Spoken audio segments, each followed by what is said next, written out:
السلام علیکم ورحمۃ اللہ وبرکاتہ۔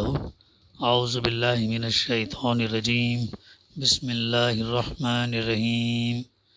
وجعلت له مالا ممدودا وبنین شہودا ومہدت له تمہیدا ثم یطمع ان ازید کلا انہ کان لآیاتنا عنیدا سأرہقہ صعودا انہ فکر وقدر فقتل کیف قدر ثم قتل کیف قدر ثم نظر ثم عبس وبصر ثم ادبر واستکبر فقال ان ھذا الا سحر یؤثر ان ھذا الا قول البشر۔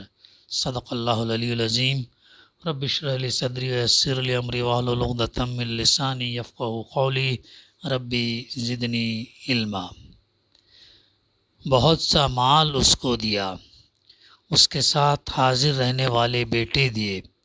یہاں پر اس کا تذکرہ چل رہا ہے ولید بن مغیرہ کا، اور اس کے لیے ریاست کی راہ ہموار کی۔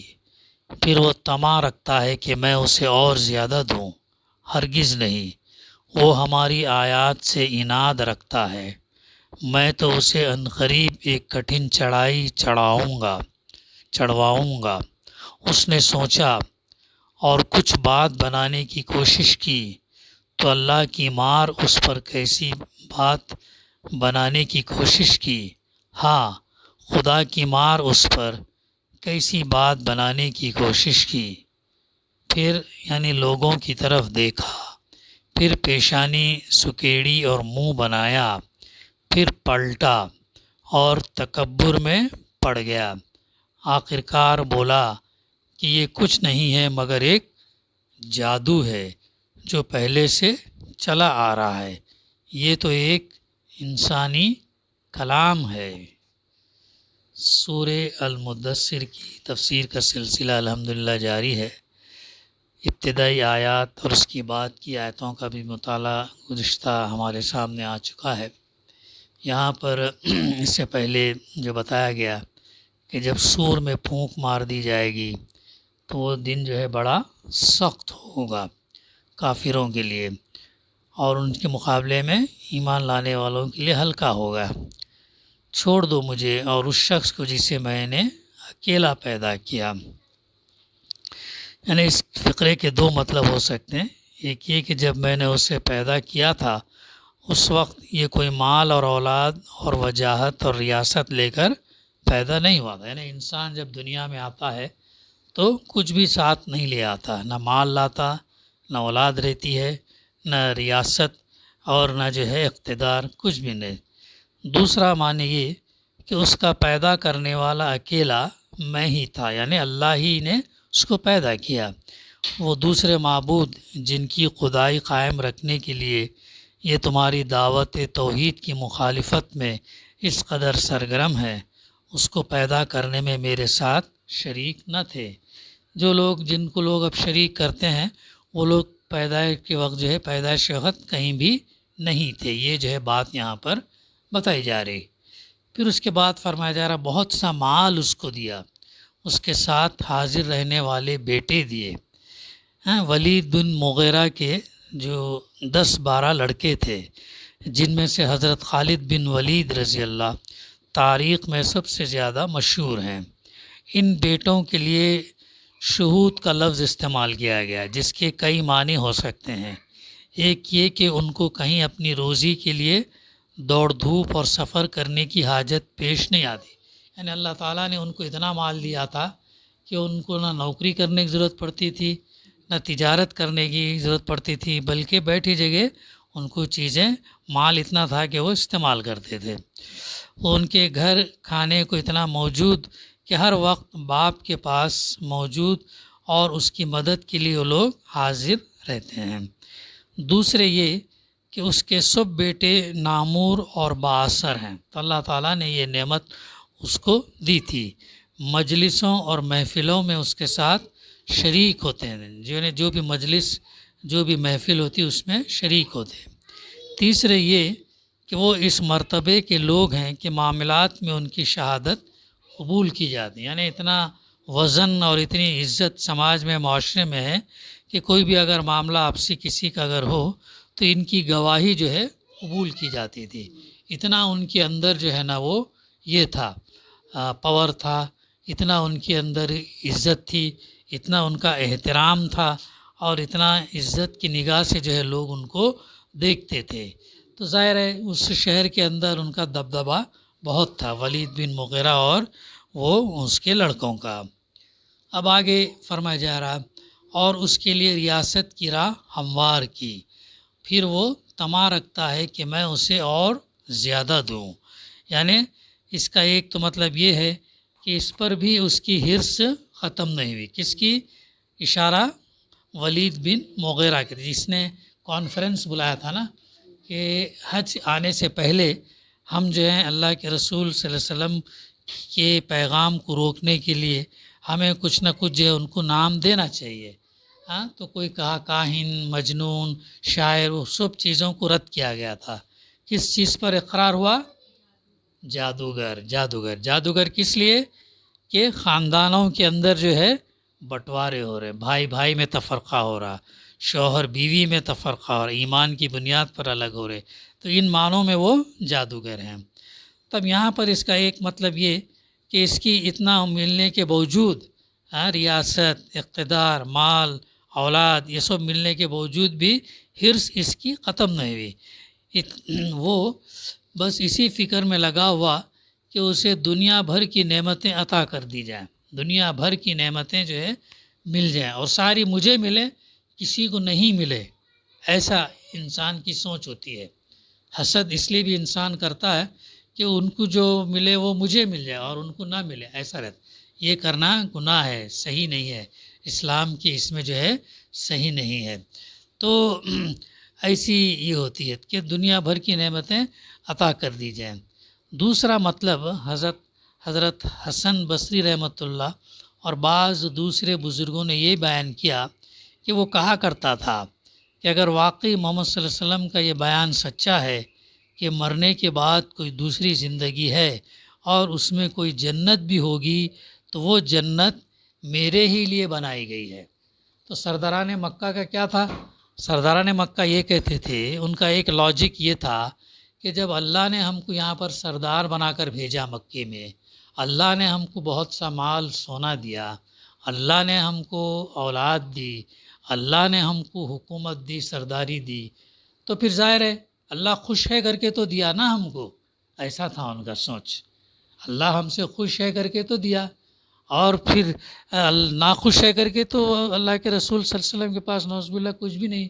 ایسی ان کی سوچ تھی، اور اس پر جو ہے وہ فخر کرتے تھے اور کہتے تھے کہ جب اللہ نے ہم کو یہاں پر دنیا میں اتنی چیزیں دی ہیں، تو مرنے کے بعد جس جنت کے بارے میں تم کہتے ہو، تو وہ جنت میں بھی ہم کو ملیں گے اتنی چیزیں، جنت میں بھی اللہ ہم کو دیں گا. یہ ان کی دلیل ہوا کرتی تھی. تو اسی طریقے سے چونکہ انکار کرنے والے کافر جو ہے دنیا پرست ہوتے ہیں، ان کے سامنے دنیا کی ہی زندگی سب کچھ ہوتی ہے. یہیں کامیاب ہو گئے تو سمجھتے ہیں کہ کامیاب ہو گئے، یہاں فیل ہو گئے تو سمجھتے ہیں کہ فیل ہی ہو گئے. ایسا ہے. تو یہ اس کا دوسرا معنی اس کا مفسرین نے جو ہے یہ لیا ہے. تو وہ چاہتا تھا کہ اور مال اسے ملے، اور اقتدار ملے، ریاست ملے، ایسا تھا اس کا. تو اللہ تعالیٰ فرما رہا ہے کہ ہرگز نہیں، وہ ہماری آیات سے عناد رکھتا ہے، ہماری آیات سے عناد رکھتا ہے، اس کی مخالفت کرتا ہے، جھٹلاتا ہے، مانتا نہیں ہے، دشمنی رکھتا ہے. تمام معنی جو ہے اس کے اندر آیات سے مراد نشانیاں بھی ہیں، اللہ سبحانہ وتعالیٰ کی نشانیاں، اور یہ قرآن مجید کی آیات بھی ہے. دونوں میننگ جو اس کے اندر آتے ہیں. تو آگے اللہ تعالیٰ فرما رہا ہے، میں تو اسے عنقریب ایک کٹھن چڑھائی چڑھواؤں گا. ایک کٹھن چڑھائی ظاہر ہے وہ دوزخ کی ہوگی. کٹھن چڑھائی چڑھواؤں گا. اس نے سوچا اور کچھ بات بنانے کی کوشش کی. تو یہ اس کانفرنس کی، اس میٹنگ کا جو ہے نقشہ یہاں پر بتایا جا رہا. سوچا اور کچھ بات بنانے کی کوشش کی، تو اللہ کی مار اس پر کیسی بات بنانے کی کوشش کی. ہاں، اللہ کی مار اس پر کیسی بات بنانے کی کوشش کر رہے ہیں. وہ مختلف لوگوں سے لے رہا تھا نا، یہ ریزنس لے رہا تھا اور یہ تو اس کے اوپر جو اللہ کی مار پڑی. پھر لوگوں کی طرف دیکھا، پھر پیشانی سکیڑی اور منہ بنایا. یعنی اس میٹنگ کا نقشہ کھینچا گیا. جیسے جیسے وہ حرکات کر رہا تھا، جیسے جیسے باتیں کر رہا تھا، جیسے گھمنڈ میں، تکبر میں، غرور میں جو جو حرکتیں کر رہا تھا، اس کا ان آیات کے اندر اللہ تعالیٰ نے نقشہ کھینچا. پھر پلٹا اور تکبر کبر جو ہے نا، یہ اللہ تعالیٰ کے نزدیک جو ہے سب سے ناپسندیدہ ہے. کبر کے معنی کیا؟ بڑائی، میں بڑا ہوں. نہیں، بڑائی صرف اللہ رب العالمین کے لیے، صرف وہ بڑا ہے. تو کبر اگر کسی کے اندر ہے تو اللہ تعالیٰ جو ہے پھر ان کو جنت میں نہیں ڈالے گا. یہ بھی بہت خطرناک ہے. بڑائی، گھمنڈ، تکبر، میں ایسا ہوں، میں ہی جاننے والا ہوں، میرے ساتھ کوئی برابر کوئی نہیں، ایسی چیزیں جو ہے یہ نہیں. تو تکبر جو ہے، کبر اللہ کی چادر ہے، تو وہ کسی انسان کو جو ہے اختیار نہیں کرنا چاہیے. بڑائی جو ہے صرف اور صرف اللہ کے لیے بڑائی. تمام بڑائی، تمام عزت اللہ کے لیے. پھر اللہ جس کو چاہے عزت دے، جس کو چاہے ذلت دے. تو وہ جو ہے تکبر میں پڑ گیا. آخر کار بولا فقال ان ھذا الا سحر یؤثر، یعنی آخر کار بولا کہ یہ کچھ نہیں مگر ایک جادوگر ہے. جادو جو پہلے سے چلا آ رہا ہے نا. اس میٹنگ میں یہی طے ہوا تھا نا، کسی نے جو ہے مختلف یہ نام پیش کیے، شاعر، کاہن، مجنون اور کیا کیا نام ہے، لیکن جو چنا گیا وہ نام جادوگر. تو جو پہلے سے ہم یہ کہیں گے کہ یہ جو ہے پہلے سے چلا رہا ہے، جادو جو ہے پہلے سے چلا رہا ہے. ان ھذا الا قول البشر، یہ تو ایک انسانی کلام ہے. یہ کیا ہے؟ یہ لوگوں نے کیا سوچا؟ یہ تو ایک انسانی کلام ہے. یہ دراصل وہی واقعے کا ذکر ہے جو کفار مکہ کی مذکورہ بالا کانفرنس میں پیش آیا تھا. اس کی تفصیلات گزشتہ ہمارے اس سے گزر چکی ہیں. یعنی کہ اس دل میں قرآن کے کلام الہی ہونے کا، حالانکہ ولید بن مغیرہ جو ہے، جیسے مفسرین لکھتے ہیں کہ وہ اللہ کا کلام ہونے کا قائل ہو چکا تھا، لیکن اپنی قوم میں محض اپنی وجاہت اور ریاست برقرار رکھنے کے لیے ایمان لانے پر تیار نہ تھا. یہ تھی اصل رکاوٹ، ہٹ درمی، ضد، اور جو یہ قوم کیا بولے گی. جس طریقے سے اللہ کے رسول صلی اللہ علیہ وسلم کے چاچا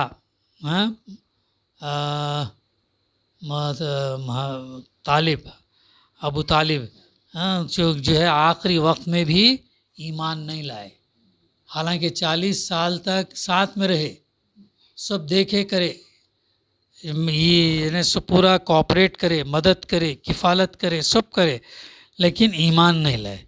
تو موت کے قریب اللہ کے رسول صلی اللہ علیہ وسلم نے ان سے کیا کہا کہ کم سے کم آپ میرے کان میں لا الہ الا اللہ کہیے، میں اس کی گواہی دوں گا آخرت کے دن.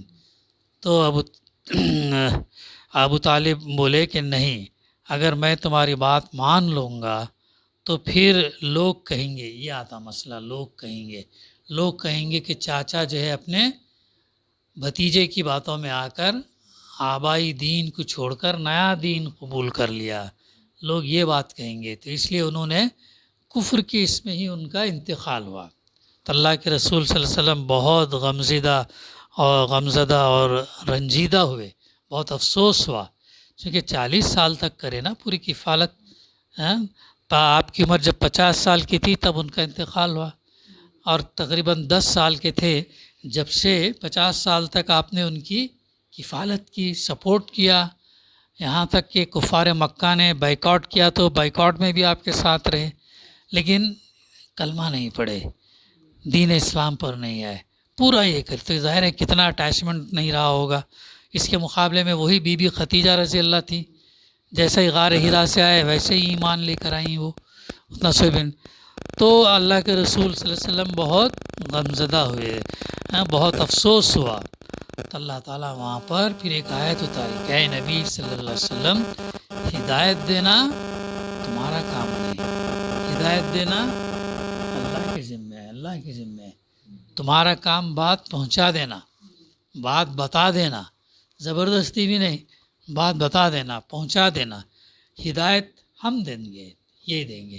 اسی لیے دیں تاریخ کا اگر ہم مطالعہ کریں، ہاں یہ آواز دو تو اللہ تعالیٰ، اللہ کے رسول صلی اللہ علیہ وسلم آخری خطبے میں 1,40,000 صحابہ جب جمع ہوئے خطبہ دیے تو اللہ نے آپ کی بات کو پہنچا دیا نا، ہم تک پہنچایا آج تک۔ تو اللہ کے ذمہ ہے بات کو پہنچانا، ہدایت دینا، اس پر قائم یہ کرنا اللہ کے ذمہ ہے۔ میرا تمہارا امت مسلمہ کا کام یہ ہے کہ یہ قرآن کا پیغام اس پہ پڑھیں، سمجھیں، عمل کریں اور اس کو دوسروں تک پہنچائیں۔ تب ہدایت اللہ جس کو دے، تو یہ مقصد لے کے ہم کرنا ہے، رزلٹ کے ہم ذمہ دار نہیں۔ ہم جو ہے تدبیر کر سکتے ہیں، کوشش کر سکتے ہیں، محنت کر سکتے ہیں اور پہنچا دینا ہے۔ ہدایت دینے والا اللہ پہ چھوڑ دینا ہے۔ اسی لیے ہر کام میں تدبیر اختیار کرنا، اسٹریٹجی اختیار کرنا، کیسا کرنا کیا ہے، محنت کرنا، پوری انت تک محنت کرنا، اور اس کے بعد جو ہے توکل اللہ پر بھروسہ کرنا۔ یہ ہماری محنت پر بھروسہ نہیں، ہم رات بھر پڑھے، یہ کرے، اتنا محنت کرے، اس کے اوپر نہیں، بلکہ تب محنت کرنے کے بعد اللہ پر بھروسہ کرنا کہ بھئی ہاں اللہ تعالیٰ ہم کو کامیاب کرے۔ تو یہاں پر وہی بات بتائی گئی کہ جو ہے یہ ہدایت دینا اللہ کے ذمہ ہے۔ تو یہ وہ اس کی طرف جو ہے اشارہ ہے۔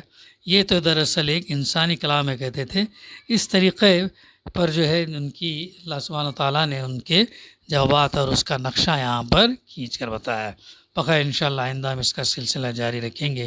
دعا ہے کہ اللہ سبحانہ تعالیٰ ہمیں کہنے سننے سے زیادہ عمل کرنے کی توفیق عطا فرمائے۔